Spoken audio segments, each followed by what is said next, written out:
ఏంటి మాయా చెప్పాను. ఇలా అడుగుతున్నానని ఏమనుకోకు. ఇక్కడ ఉండడానికి ఏమైనా ఇబ్బంది పడుతున్నావా? అలా ఎందుకు అడుగుతున్నావు?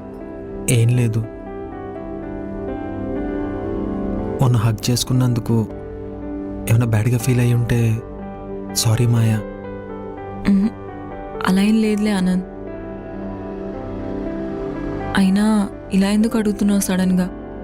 శ్రావ్య చెప్పింది జాబ్ రిజైన్ చేసావంట, చదువుకోవడానికి ఢిల్లీ కూడా వెళ్తున్నావంట.